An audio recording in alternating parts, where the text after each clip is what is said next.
there's been a tremendous amount of waste and fraud in the government. If you look at the Inspector General reports, there have been many audits that have pointed out that there's a tremendous amount of waste and fraud in the government. In fact, there was a report issued by the GAO, the Government Accountability Office, last year. So during the Biden administration, which estimated the federal government fraud to be $500 billion. So all we're trying to do is get that number down to a much smaller figure, save money for the American taxpayer. The president's gone through a long list of absurd things.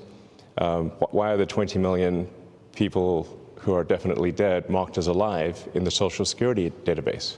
Why were hundreds of millions of dollars of Small Business Administration loans were given out to people aged 11 and under? We have an enormous number of people marked as alive who are 160. So demystify this. How do you do it? Right. Well, we just basically follow the money. What's called foreign aid, but in our view is a lot of corruption.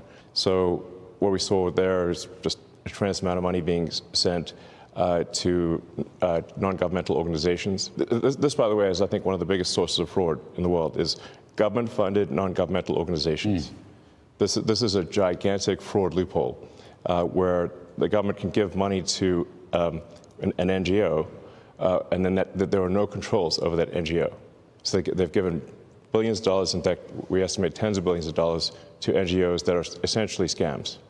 When people criticize, say, what DOGE is doing, we say, well, which part specifically? Because we put all of the actions of the DOGE team on the doge.gov website and on the DOGE handle on X. So we post the receipts.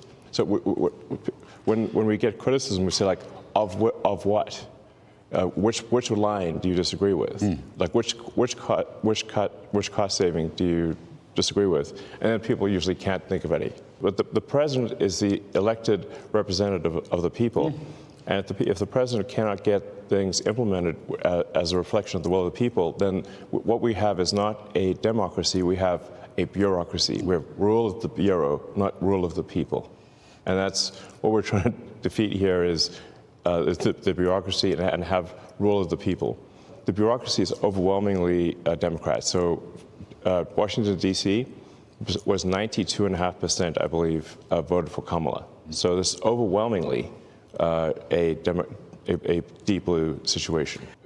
We've got this enormous federal budget deficit, and it's a $2 trillion deficit. It keeps growing. Our interest payments are higher than our Defense Department budget. That's I think was the real wake-up call for me. Yeah, I mean, really, I just don't want America to go bankrupt. So it's a call to action. You're hearing a call to action. Yeah. You've given up your other stuff, but there's no turning back, you're saying.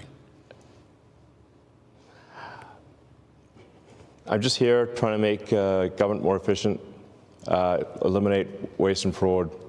So far, we're making good progress, actually. So savings at this point exceed $4 billion a day. So it's very significant. You think you'll wind up getting to $1 trillion? Yeah.